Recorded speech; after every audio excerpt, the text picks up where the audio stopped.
But आप जब गाड़ी लेने जाओगे तब आपको धीरे धीरे करके एक एक चीज़ें पता चलती जाएगी। और आज की डेट में जो इंटरेस्ट रेट है वो अराउंड 6.5। तो फिर आप अपनी सेकेंड ईयर की फ़ीस निकालोगे, अपने घर पे पैसे भिजवाओगे, अगर आपने लोन ली है तो उसको रीपे करोगे। इंक्वायरी के लिए ही गए हो तो आपको वो कितना भी फोर्स करे, कितना भी डिस्काउंट दे दे, आपको कॉन्ट्रैक्ट साइन नहीं करना है अंटिल आप वेरी श्योर हो। Hello everyone, my name is Prem Chauhan and welcome back to my YouTube channel where I try to make your life easier in Canada by sharing my personal knowledge and experience with you. तो जब भी आप Canada के अंदर गाड़ी खरीदने की planning कर रहे होंगे तब मेनली आपके पास दो ऑप्शन होते हैं।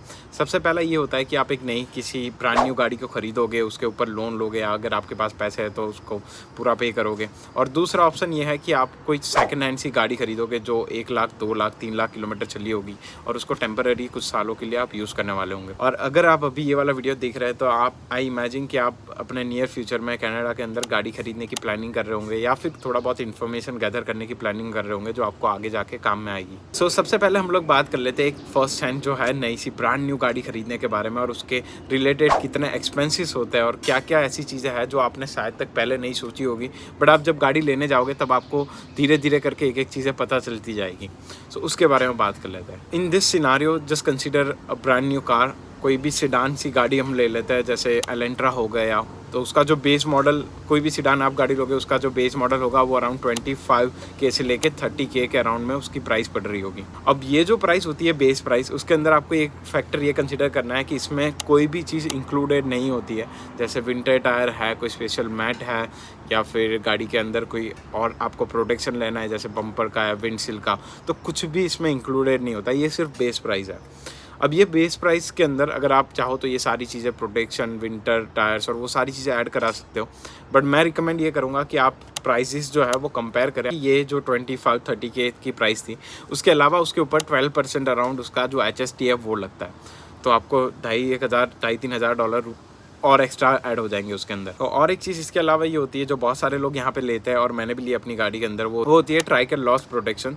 सो बेसिकली जब भी आपकी गाड़ी कहीं पे भी चोरी हो जाती है या कुछ भी उसको डैमेज हो जाता है इंटरनली या कोई भी चीज़ अंदर से चोरी हो जाती है, सो उस केस में वो थोड़ा बहुत आपको हेल्प करती है वो चीज़ के अंदर।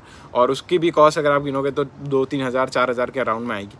तो वो भी आपको, अगर आप आपके ऊपर है, अगर आप ऐड कराना चाहो तो करा सकते हो। सो मैं इमेजिन करते हैं कि ये दो चीज़ें ही आपने ऐड कराई, तो ये दो चीज़ों के बाद आपकी जो गाड़ी की वैल्यू जो हो चुकी होगी वो अगर 25,000 थी तो अराउंड 32-33 तक पहुंच गई, राइट। इसके बाद अगर आप इंक्वायरी करोगे लोन के लिए, क्योंकि 33,000 सारे इकट्ठा बनना वो तो पॉसिबल ही नहीं है, तो अगर आप लोन के लिए लेने जाओगे तो आपको लोन किसी भी बैंक में हाल ही की डेट में जो इंटरेस्ट रेट जो चल रहा है वो काफ़ी ज़्यादा है। आज से 2-3 साल पहले मैंने किसी की वीडियो देखी थी यूट्यूब के अंदर, वो बताते थे 1-2% इंटरेस्ट रेट चल रहा था उस टाइम के अंदर, और आज की डेट में जो इंटरेस्ट रेट है वो अराउंड 6.5 से लेकर 7.5, 8, 9 तक भी जाता है। तो वो गाड़ी के ऊपर भी डिपेंड करता है, आपके जो क्रेडिट स्कोर है उसके ऊपर भी डिपेंड करता है, बट कंसीडर करते हैं कि 7 या 6.5 के अराउंड में आपको गाड़ी का इंटरेस्ट रेट पड़ता है। जब आप इंटरेस्ट रेट इंक्वायरी करने जाओगे तब आपको बहुत सारे जो फाइनेंशियल एडवाइजर होंगे वहाँ पे डीलरशिप में, वो आपको एक और चीज़ बताएंगे, वो होती है गैप इंश्योरेंस। तो गैप इंश्योरेंस बेसिकली मेरे हिसाब से काफ़ी ज़्यादा इंपॉर्टेंट है। अगर आपने कोई भी नई गाड़ी परचेज़ करी है और आपने बैंक से सपोज करो 30,000 का लोन लिया था, 5,000 आपने डाउन पर दिया, 35,000 की गाड़ी थी, 5 डाउन भरा और 30 का लोन कराया था।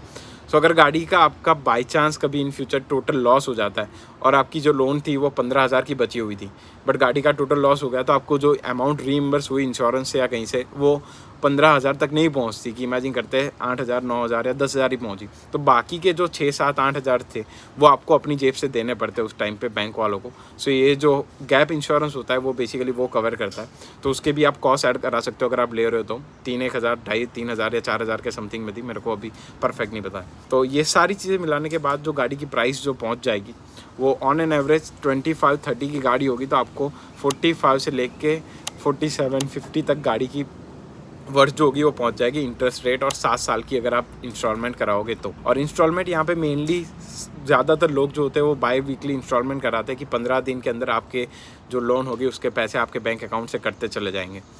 तो 7 साल की अगर लोन कराओगे इतनी 45,000 की कॉस्ट के ऊपर गाड़ी के ऊपर, और 5,000 इमेजिन करते हैं आपने डाउन पेमेंट भरा, तो 40,000 के ऊपर 7% के हिसाब से आपको ऑन एन एवरेज जो आपकी मंथली इंस्टॉलमेंट आएगी वो होगी 450 के अराउंड। तो बाई वीकली आपकी 220 के अराउंड में इंस्टॉलमेंट आएगी, 200 से 220 के अराउंड में आप गिन सकते हो। सो महीने की $450 जो आपकी गाड़ी की EMI है या गाड़ी की इंस्टॉलमेंट है उसमें आपको सेपरेटली रखने पड़ेंगे।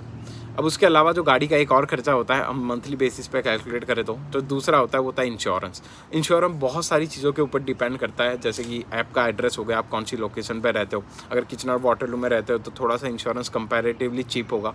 अगर आप मिसिसागा, ब्रैम्पटन या कहीं पे रहते हो तो थोड़ा सा ज़्यादा होता है। सेकेंड थिंग, आपका ड्राइविंग हिस्ट्री है उसके ऊपर भी डिपेंड करता है, आपके पास कौन सा लाइसेंस है, G2 है, G है। थर्ड थिंग, आपकी जो गाड़ी है उसके मॉडल और मेक के ऊपर भी डिपेंड करता है। तो मैं रिकमेंड ये करूँगा कि जब आप गाड़ी लेने की प्लानिंग कर रहे हो तब किसी इंश्योरेंस एजेंट से बात करो और पता करो कि आपकी ड्राइविंग हिस्ट्री के हिसाब से और आपके एड्रेस के हिसाब से उस गाड़ी का इंश्योरेंस कितना आ रहा है। क्योंकि कई बार किसी गाड़ी का मॉडल जो होता है पर्टिकुलर, उसका इंश्योरेंस बहुत ज़्यादा होता है, तो उससे आप बच जाओगे आप, अगर आपको पहले से पता होगा तो ये सारी चीज़ों के ऊपर डिपेंड करता है। बट ऑन एन एवरेज अगर आप किचनर, वाटरलू या कैम्ब्रिज में कहीं पे रहते हो तो 300 से लेकर 350 के बीच में आपका इंश्योरेंस आ सकता है।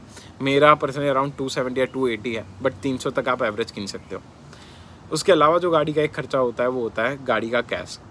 आपने नई गाड़ी ली है तो आप थोड़ा बहुत घूमने भी जाओगे, आपने जॉब पे भी जाओगे, दोस्तों के साथ हैंग आउट भी करोगे, तो आराम से आपका जो महीने का जो गैस का एक्सपेंस होगा वो 200 से लेकर $250 के बीच में हो जाएगा। सो अगर ये सारी जो अमाउंट है उसको सम अप करोगे तो ऑन एन एवरेज गाड़ी का थोड़ा बहुत क्लीनिंग का भी खर्चा होता है और छोटे मोटे भी और खर्चे होते हैं, तो उसको सम अप करके महीने के आपके $1000 जो है वो गाड़ी के एक्सपेंस में लगने ही वाला है। वो आपको कंसिडर करके ही रखना है। और पर्सनली मेरे भी अराउंड 900 से समथिंग लग जाता है। अब इमेजिन करो कि आप अपनी स्टूडेंट लाइफ में यहाँ पे आए हो, आपको 2, 3, 4, 5 महीने हुए और आपको क्रेज़ लगा यार मैं नई सी गाड़ी खरीद लेता हूँ, फर्स्ट हैंड लोन ले लूँगा, आसानी से मिल जाती है, Hyundai वाले दे देते हैं, और आपने गाड़ी ले ली। अब आप $1000 हर महीने के कहाँ से निकालोगे? क्योंकि आपकी जो लिमिट है 20 आवर्स काम करने की, अगर उसकी इनकम गिनोगे आपकी महीने की 20 आवर्स काम करने के वीक के हिसाब से, तो महीने की आपकी इनकम ही $1200 होगी। वो उतने सीधे आपको गाड़ी में डालने पड़ेंगे। तो फिर आप अपनी सेकेंड ईयर की फ़ीस निकालोगे, अपने घर पे पैसे भिजवाओगे, अगर आपने लोन ली है तो उसको रीपे करोगे। अब सेकेंड ऑप्शन के बारे में बात करते हैं कि सेकेंड ऑप्शन जो ये है कि आपने फॉर एन एग्जाम्पल कोई टोयोटा कोरोला है, बहुत ज़्यादा आपको देखने को यहाँ पे मिलेगी, तो आपको टोयोटा कोरोला आपने किसी फेसबुक मार्केट प्लेस से या किजी से या आपने किसी दोस्त से आपने जाना कि वो बेच रहा है, राइट। तो गाड़ी के ऊपर उसने चलाए थे अराउंड 2 लाख समथिंग उसने किलोमीटर चलाए, और वो अभी गाड़ी जो है वो $7000-8000 में वो बेचने की कोशिश कर रहा है। गाड़ी में ज़्यादा कोई खर्चा नहीं है, हो सकता है 1000, 500, 2000 का खर्चा हो। तो आपने क्या किया, इस गाड़ी की इंक्वायरी करी। और जब भी आप किसी भी सेकेंड हैंड गाड़ी की इंक्वायरी कर रहे हो तो मेरे हिसाब से 2 चीज़ आपको मेनली चेक करनी चाहिए। सबसे पहला है गाड़ी का सेफ्टी सर्टिफिकेट।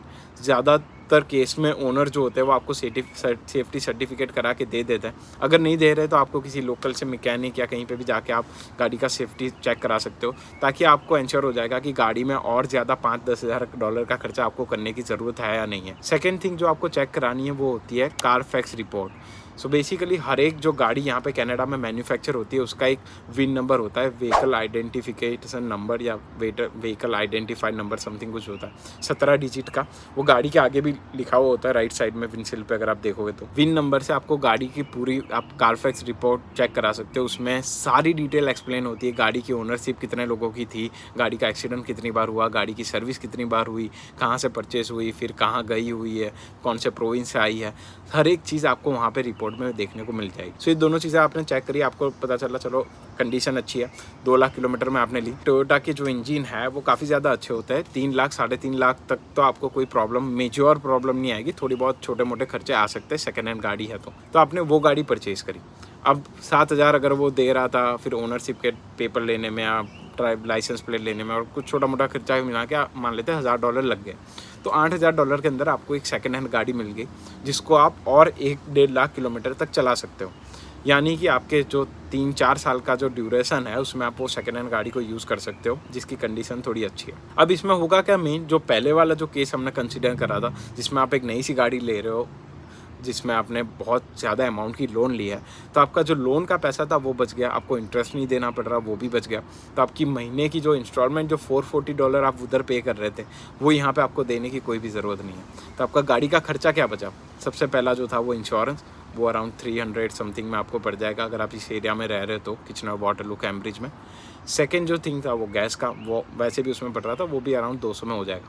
सो महीने के जो आपका गाड़ी का एक्सपेंस जो होगा वो 450-500 के बीच में आप आराम से गाड़ी को यूज़ कर सकते हो और 2-3 साल 4 साल तक आपको वो गाड़ी चल जाएगी। अब ये जो ऑप्शन है वो मेरे को लगता है अपनी स्टूडेंट लाइफ में अगर आपको बहुत ज़्यादा नीड है गाड़ी की तो आप ले सकते हो। वैसे तो नहीं लेनी चाहिए, बट अगर आपका मन है बहुत ज़्यादा लेने का तो ये वाला ऑप्शन आप यूज़ कर सकते हो। क्यों? क्योंकि अगर आप ये वाली गाड़ी आप परचेस करते हो तो 7-8 हज़ार डॉलर आप एक बार इन्वेस्ट भी कर सकते हो। सेकेंड थिंग, उसके बाद आपकी अपॉर्चुनिटीज़ जो होती है पार्ट टाइम की वो सबसे ज़्यादा खुल जाती है। सो यही चीज़ें थी जो मेरे को आज के वीडियो के अंदर आप लोगों के साथ शेयर करनी थी, जो आपको कहीं ना कहीं आगे जाके काम में आएगी डेफिनेटली जब भी आप गाड़ी परचेस करने जाओगे तो। और एक इंपॉर्टेंट चीज़ ये बताना चाहूँगा कि अगर आप किसी भी डीलरशिप में गाड़ी खरीदने के लिए इंक्वायरी के लिए जा रहे हो तो याद रखना कि उन लोगों का जो काम होता है, सेल्स गाइज जो होता है, उनको ट्रेन ही उस हिसाब से करा होता है कि उनका काम ये है कि वहाँ पे अगर आप इंक्वायरी के लिए गए हो तो आपसे कॉन्ट्रैक्ट साइन करा लेना है तुरंत के तुरंत ही। बट आपको अपने मेंटली प्रिपेयर होके ही जाना है कि अगर आप इंक्वायरी के लिए ही गए हो तो आपको वो कितना भी फोर्स करे, कितना भी डिस्काउंट दे दे, आपको कॉन्ट्रैक्ट साइन नहीं करना है अंटिल आप वेरी श्योर हो गाड़ी के डिसीजन के अंदर। And that's everything for today's video. अगर वीडियो अच्छी लगी यार तो वीडियो को लाइक कर दो, चैनल को सब्सक्राइब कर दो, एंड फिर कभी मिलता है ऐसे किसी ब्लॉग के अंदर। Till then take care, bye bye.